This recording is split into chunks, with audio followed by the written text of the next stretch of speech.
Daniel didn't know the extent and the consequence of his spiritual prayer life until the angel came there and said, for 21 days I have been battling the demon, the prince of Persia. Now you've got to listen to this, because even though we are under new covenant, we think, well, Jesus took care of all that. Yes, he did for you. But he still says fight the good fight of faith. He speaks about spiritual warfare, that the weapons of our warfare are not carnal, but mighty through God to the pulling down of strongholds. Something that is in the heavenlies, something that is over this nation right now, has to be pulled down, and it cannot be pulled down by Joe Biden. It cannot be pulled down by the President of the United States. It cannot be pulled down by politicians.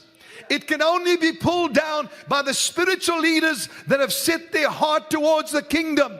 Not towards failure, but towards the kingdom, and said, now we will pray, and whatever spiritual stronghold is over our nation, it will come to an end. I am one of those voices, just one. Whatever you bind on earth will be bound in heaven, Jesus said. Whatever you loose on earth will be. Give me that big key that's in my office. You have a key. I was going to tell you the names of God, but I'm not going to. I'm going to get straight into the spirit of Python and the spirit that has joined forces in order to try and bring this about. And it's happening, and it's taking place right now. Daniel did not know that when he was praying and while he was fasting, that there was a fight going on in the heavenlies. And this is what the angel said to him. He said, Daniel, I have come from a battle for 21 days. That Daniel fasted and prayed for 21 days. And he said, I have come because of your words. In other words, your prayers released me from that warfare. Now I have to return, because the spirit of Greece has come to join the spirit of Persia in order to bring about a victory. Daniel, keep praying. Daniel, keep getting revelation. Because out of that revelation will come a revolution. Out of your revelation will come a revolution. I sing. Now, what I saw this morning when I was in prayer, besides anything else, that God was going to bring about a victory, a massive victory in this nation. But there were going to be some humbling moments in the White House, and humbling moments for this president. This is not that I'm against him. I'm just telling you, some humbling needs to start to take place. We need some humble people to come and to stand and to speak the truth. Humility is lacking. Okay, I'm not getting much response from that, and I don't blame you, because you're not sure where I'm coming from. As I was praying this morning, the Spirit took me into a heavenly place, and I began to realize that there was a stronghold that was joining the Python spirit. And now at this very hour, that spiritual force. Now remember, the angel spoke to Daniel about a prince of Persia and a prince of Greece, and the different princes, the ruling powers, or the not ruling now, but the powers that are at war with the people of God, and Israel specifically, are active at this very moment. And what are we doing? They have planned for the downfall of the U.S. economy. They have planned for the closing of non-profit companies and charitable organizations. They have planned for your downfall and for you to lose your money. This is not about a liberal or a conservative or whatever. It's not about that. Their plan is to destroy and to suffocate the very life out of you. That's their plan. They are active right now. What are we doing about it? What is our responsibility? What is it that we are supposed to do to bring an end to this? Well, we need to vote? Yes, okay, vote. Look what just happened. Vote. Do whatever you have to do. Make your voice known. But I'm telling you right now, the greatest power that you have and the key that you have is to find out what is happening in the spirit and begin to pray against that and declare that you are totally inoperable. You cannot operate in the presence of the people of the living God, and you cannot operate in the presence of the blood of Christ that speaks of better things than that of Abel. We are the princes of the blood royal. Do you understand that? If you do understand that, then I want every person watching me and all over the world to raise your hands up and say, I believe that my prayers make a difference. Therefore, what I perceive, I receive.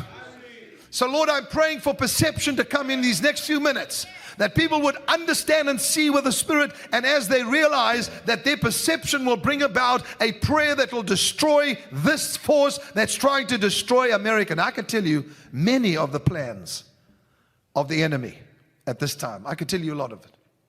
I don't need to. I've just told you a few things, and eventually it gets onto to your national news, to your news, so go and find out that's what they're planning. What is God saying though? Now let me say this to you in a very small teaching. The spirit that we are dealing with, besides Pythos, which we know God said He'll deal with, we have to pray against, and we have to sow into His kingdom. But the second one is Jezebel. Why are you talking about Jezebel today? Because this morning I saw those two forces joining, because the python is losing power and losing momentum. Just like when Gabriel spoke about the prince of Persia being brought down, this prince of Greece joined him in that battlefield. Now, I know some of you may be saying, I think you're crazy, and maybe I am, but I am biblically crazy. And so what I'm giving you right now is what happened in the Bible and what's happening right now. Every Bible name has a meaning. So much so that sometimes when God changed the nature of a person, He also changed his or her name. Now, Sunil will tell you and show you in Code Breakers, not today, that how it was. I heard the plans of demonic powers when I was in Detroit, Michigan, and prophesied when they said, we will change the name of America and we will change the name of Israel. Now, some of you are perhaps sitting there saying, this is absolutely stupid. It's happened in the past. It can happen again. Don't be so sure of yourself. I'm not even going to talk about the gun control issue right now, but this is going to get very, very nasty. I'm just warning you, and maybe some of you know that, but it's going to get really nasty. What do we got to do about it, Kim? We are covered by prophetic preservation. But remember something. When God changes a person's name, it was for the future. In other words, when He changed the name of Abram to Abraham, because God believed God's promise of a son. And so He changed his name to Abraham, putting God in there. So He changed his wife's name from Sarai to Sarah. Okay, you got me. Years later, after the angel of the Lord had wrestled with him all night long, Jacob's name was changed to Israel.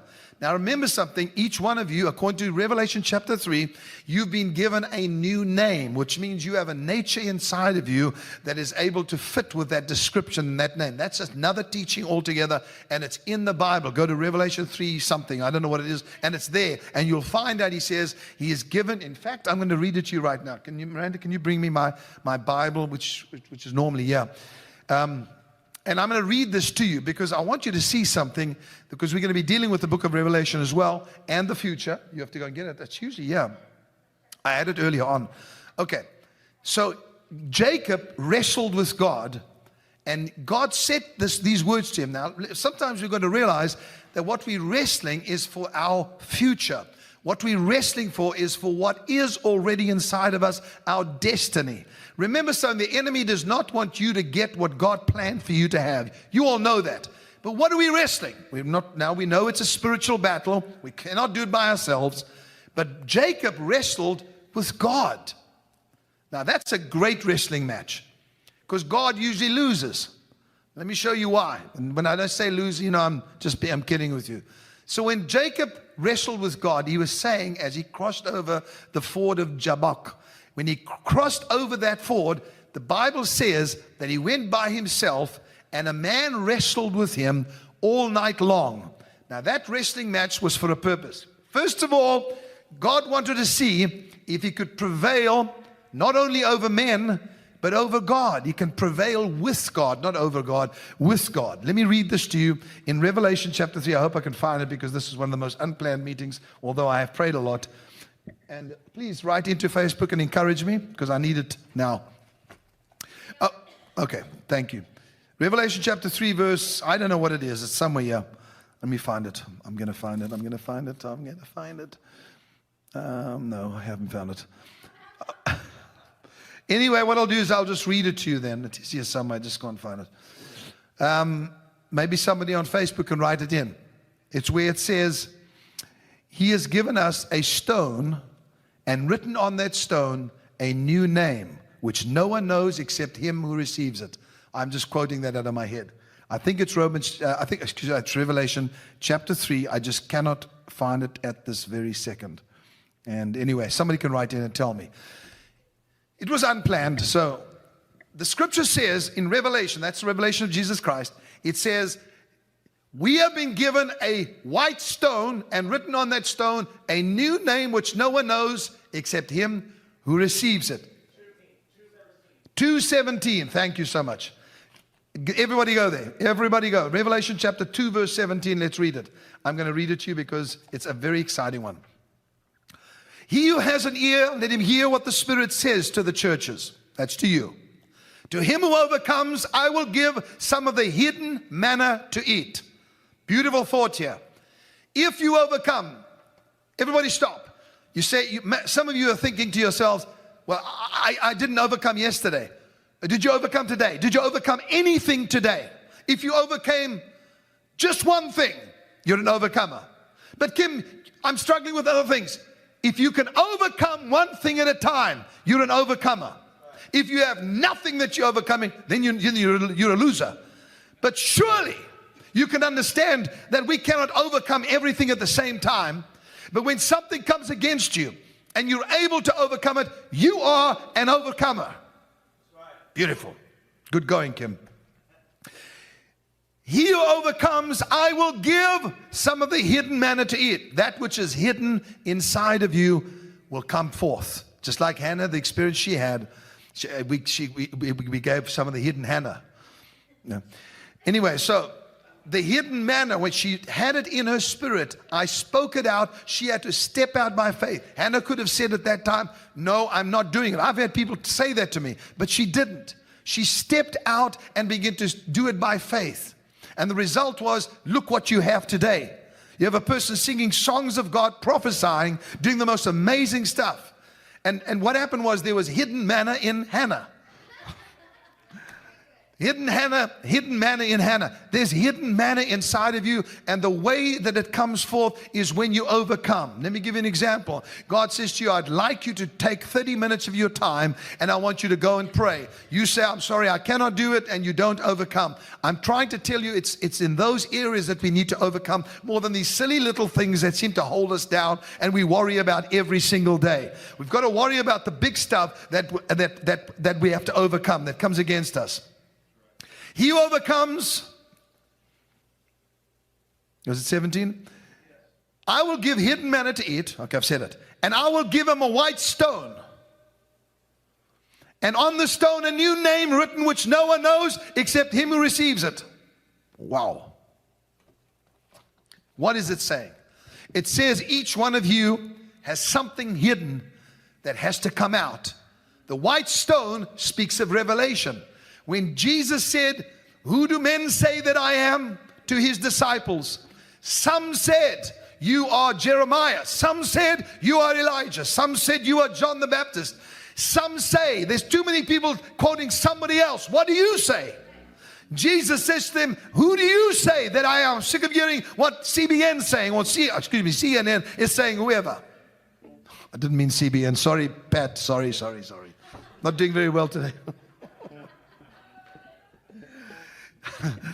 CNN or ABC, whatever they are. I don't want to hear what they're saying. What do you say?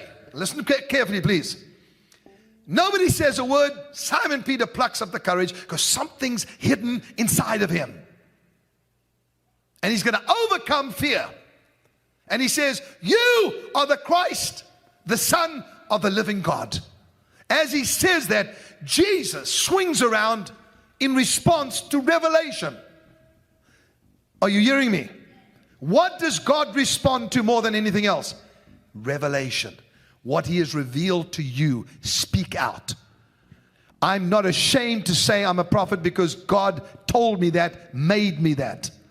And I would be stupid not to say it. If God made you something, then you say it, you speak it out. So Simon Peter reveals what he gets. He says, you are Christ, the Son of God. Jesus responds to him and says these words. He said, blessed are you, Simon Bar-Jonah, for flesh and blood has not revealed this to you, but my Father has revealed this to you.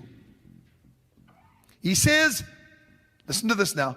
He says to him, no longer are you Simon, but now you are Peter. What's that all about? Well, remember when he first met Peter, he said, you are Simon, but you will be called Peter. Hidden inside of you is a reigning rock. And it was only when he spoke out the revelation and that was released that he became Peter. It's only when you speak it out, you overcome, and revelation is spoken out, that you become the stone. Now, what does the white stone speak about? So what did he say? What did he say to him? He said, where's my key? Forgive the den today, please. What did he say to him? Based on your revelation, I give you the key, the keys of the kingdom. Now, you may not understand fully what I'm saying, but I think a lot of you are quite spiritually minded to understand why prophetic revelation is so important. Because when God says something and you speak it out, there is a response that comes from God and says, now you've stepped into your higher nature. Now you have stepped into your higher calling. You have another revelation 2 years from now, you step into a higher. It always goes higher and higher to a higher degree of understanding, insight, to a greater realm of existence. Okay, so Simon Peter gets the keys. What does he tell him he can do? Bind on earth, bind in heaven. Loose on earth, loose in heaven. By the way, you understand what the word Peter means. It means a stone. The Revelation chapter 2 verse 17 simply says, when you get a revelation, it is like a white stone, and on that stone written a new name, which only you know about. And then you change into that which is hidden inside of you. That was well put. At least that little piece was well put. Okay. In the New Testament, Saul of Tarsus, whose name meant demanded, he changed his name to Paul. You know what Paul means? Little, lesser. He was no longer demanding. He changed his name to humble or less or little. And this is what the greatest apostle became in his own eyes as he looked increasingly upon the greatness of Christ. It's amazing how often a biblical character lives up to the meaning of his or her name. It is. Sometimes, as in the case of Paul, they deliberately took a name that meant what he wanted to be. Now, let me speak to you in closing these last few minutes, because you and I have got to get to understand what is taking place in the Spirit.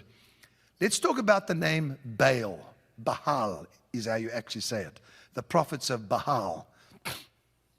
The word, now we're going to talk about it because we're going to get to Jezebel and find out what is creeping into our White House, our capital, our politicians. No, not because they're Democrats, not at all.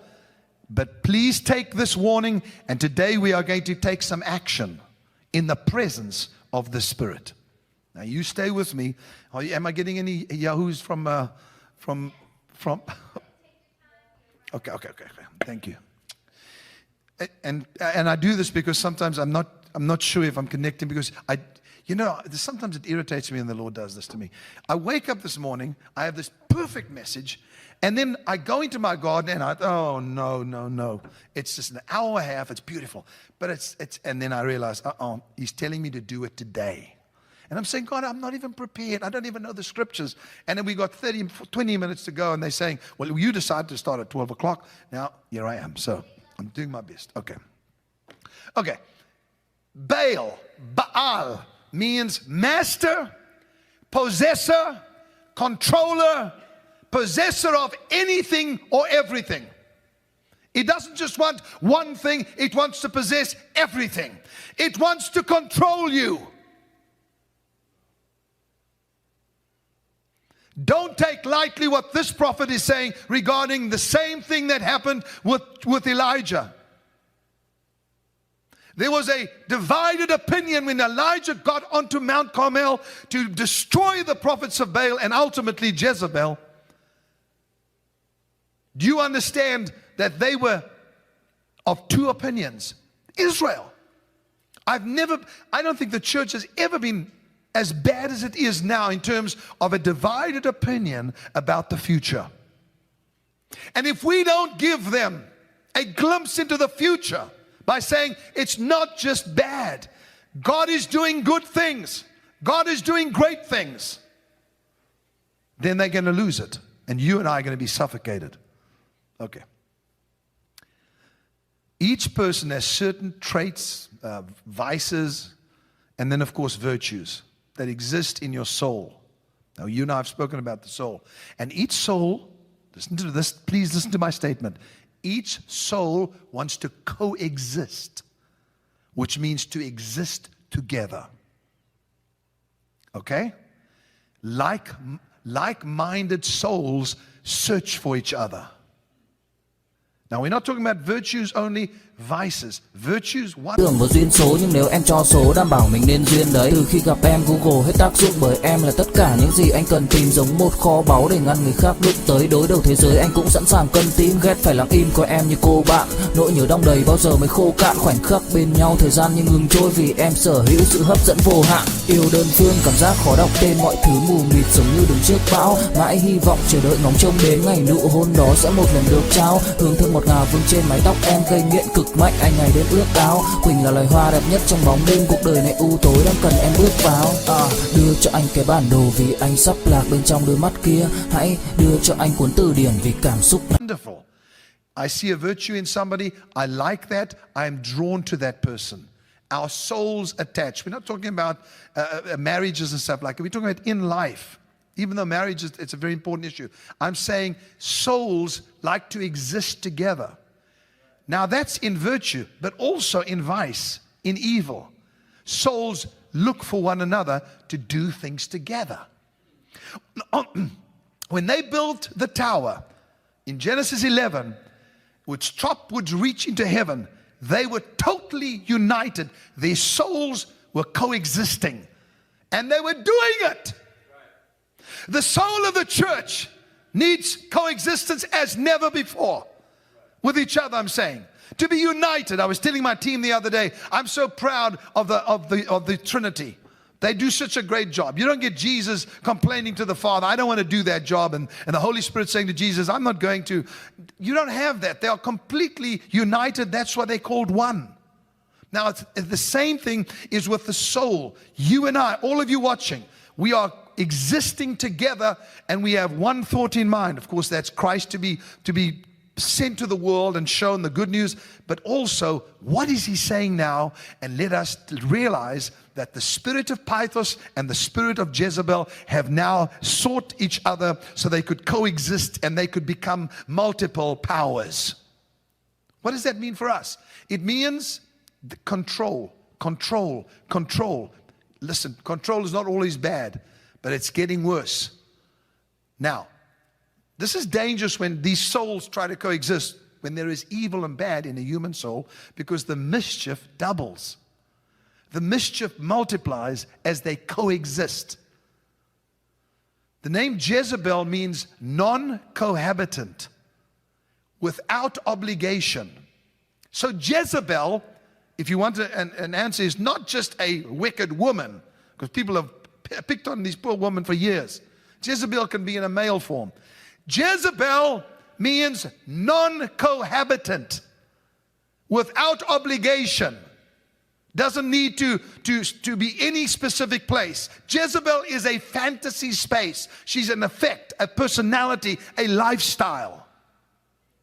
Now let's give you a bit of history on Jezebel, because we're going to pray against this together in the next few weeks. I've set myself aside to fast like I've never before and pray, because God called me to this nation and to Israel, United Kingdom, Australia, Africa, to different nations to speak to them. Now, who was Jezebel in history? The daughter of Ethbaal, who was the priest king of Tyre and Sidon. She was married to Ahab, as you know, to ratify an alliance between Tyre and Israel. Tyre, that's the city, okay? By which Omri provision was made for her to continue, listen, to worship her native god, Baal, in Samaria, her new home. So in other words, it was coming from the top. You realize when somebody has authority to that degree, the queen, it then gets released to the nation.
She had a strong, domineering character and was self-willed, and she was forceful. A fanatical devotee of Melquat, the Tyrian Baal. Now, that's just a little bit of history I thought I'd give you, so you understand she came into Israel as a queen. Her staff, just the people that worked for, numbered 450 of these prophets. The 400 prophets of the goddess Asherah. By the time Ahab was king, so she had 450 of the prophets. 400 of the prophets were false prophets that she'd surrounded herself with. And what she clamored for more than anything was for her God to have at least equal rights with Yahweh, God of Israel. I know I'm speaking out of revelation. I know that I'm speaking from my heart. And I know it's a lot that I'm pouring out to you. But I want you to hear me because God told me to do this. That she wanted her god Baal to have equal rights in Israel with Yahweh, God of Israel. Now I want to tell you who the God of America is. It's Jesus Christ. And I'm not saying the Lord God, or I'm not saying Yahweh or Shalom. I'm saying his name, Jesus Christ. People came to this nation for that purpose. This nation was brought to being for one reason: to announce to the world that there is only one God, and that is Jesus Christ. There can be no cohabitant. There can be no equal other than Jesus Christ. There's no other God that is equal to him. Do you understand me? So, Kim, you're going to get into trouble because in this country we let all religions operate. I know. But there's only one God. Those aren't real gods. Jesus Christ is Lord. Thanks, Charlie. This brought her into conflict with the prophet Elijah. The reason that God is raising up prophets all over the world is because this spirit is so prevalent. This spirit is endeavoring to raise the names of religions and gods and make them equal with Christ. Then it'll get worse. Now we come to the real issue. Now Elijah says, oh, I see. The conflict begins with the prophet Elijah. A battle between Yahweh and Baal is about to take place in the United States of America. Come, Joel. In the United States of America. Did you hear what I said? Kim, I've never heard you being so negative. This is not about negative. We're still going to be blessed. We're still going to have our families. We're still going to see God's abundance in our life. I want you to know that this force is bringing a conflict with the prophets because it has decided that it will dwell in this United States of America. The battle, I'm going to say it as a prophetic word, between Yahweh, Yeshua, and Baal is about to take place. A battle in the United States of America. A spiritual battle is about to take place.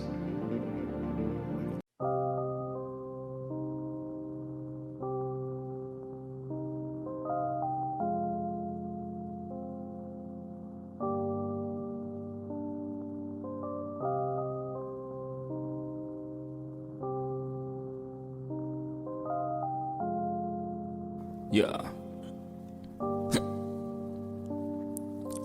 Khi say anh thường hãy nhắc về em, mong khỏa lấp những u tối, khoảnh khắc về đêm nghe lại bài ca ngày xưa cũ. Ta hát về nhau nhớ những giấc mơ ta từng ước, to tát về sau. Và đó là khi mà anh dần lụy là không làm chủ chính mình, thấy không gian trở nên tồi tệ, mọi thứ bao phủ chính mình.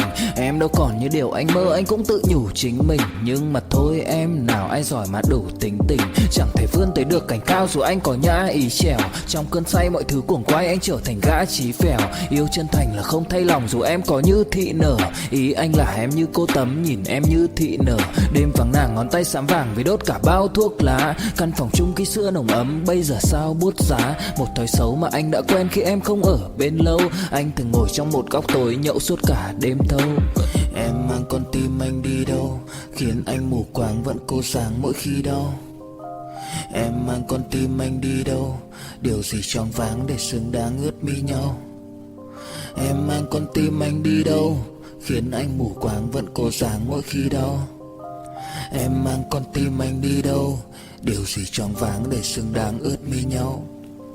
Đêm thâu anh đâu muốn nỗi buồn cứ dậy thêm đâu. Tên nhau anh cố gắng không nhớ để mà quên đau. Đào sâu trong ngàn điều muốn nói nhưng chẳng nên câu. Bao lâu để tổn thương phai mở đi những vết dấu. Vì sao thiếu em đời tôi như bài văn thiếu ý. Vì sao chỉ biết yêu thôi chẳng hiểu gì dại khờ. Khi con tim cần người không phải người cần dại khờ. Dấn thân mãi để kiếm trời dưới đất. Vội vàng mang ưu tư vào nhạc cất. Vội vàng tôi muốn tắt nắng đi cho màu đừng nhạt mất. Tương tư chiều cuốn cuộc đời theo hướng mặt trời xa đi. Tương tư chiều mà kỷ niệm ôi còn gọi ta chi. Biển tình dù bao la nhưng mặn chát đắng. Và biển anh không xứng là biển xanh, nhưng anh muốn em là bờ cát trắng. Yêu là xuống cả địa ngục vì đã chót tin như là xuân diệu. Yêu là chết ở trong lòng một ít.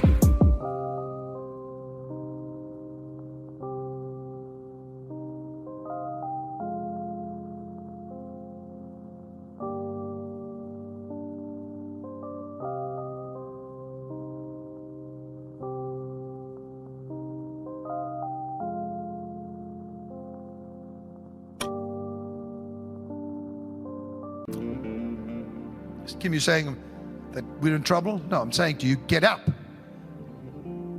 Get out of slothfulness.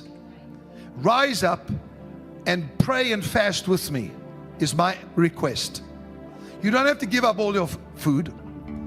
All you got to do is give up something and say, we're going to do for the first 100 days in the United States of America and all over the world. I want all of you to join me. I'm going to go on a partial fast to see this victory brought about and the prosperity of his people to take place. A battle between Yeshua and Baal is being fought in the United States of America and is beginning right now. Now, what happened? What happened on that mountain of Carmel? A massacre. I'm not being dramatic. A massacre took place of the prophets of Baal. The problem was, instead of diminishing Jezebel's zeal, it augmented it. She had a conception, and I want every person to please try and listen to me now, of an absolute monarchy. Her conception, her dream was of an absolute monarchy. To rule as long as she lived. That spirit is on our nation and will spread if we, the prophets, don't do something about it. I'm not exaggerating. This is a heavy den, but I need to use this to address it. Are you speaking about the president? Are you speaking about the vice? I'm not speaking about it. I'm talking about a spirit. You work it out yourself. But this force has come to join hands. And I'll tell you the one thing that Elijah did that I love. He mocked their gods. He said, do what you have to do to bring fire from heaven, because here is a sacrifice in front of you, in your presence. I'm going to offer the greatest offering that Israel has ever given on this Mount of Carmel. I'm going to do it in the presence of Baal. And they began to dance around and scream, and hour after hour they cut themselves, they bled, they urinated, they did all kinds of stuff. That's what the Baals did. They were so full of filth.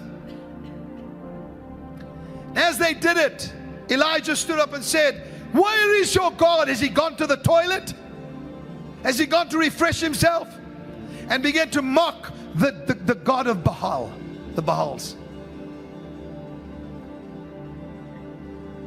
Now listen to me, please. This is great stuff. Go to a major key so we can, and go to the key of D major if you can. Listen to this, people. I'm finished with Jezebel now. I just wanted to tell you that. But I do want to tell you this. What is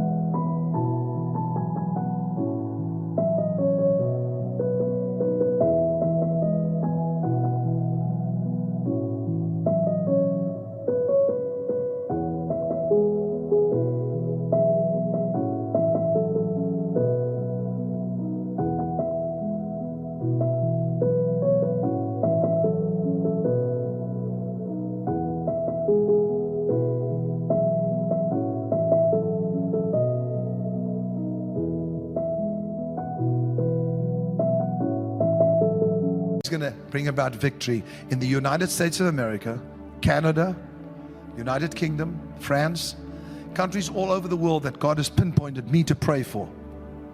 Even though oppressed nations, Russia, God has told me there's certain things he wants to do, and he is plucking out people from all of these nations, and they're going to have this unbelievable soul connection like we have right now, and going to break the power of this force as Elijah did on Mount Carmel.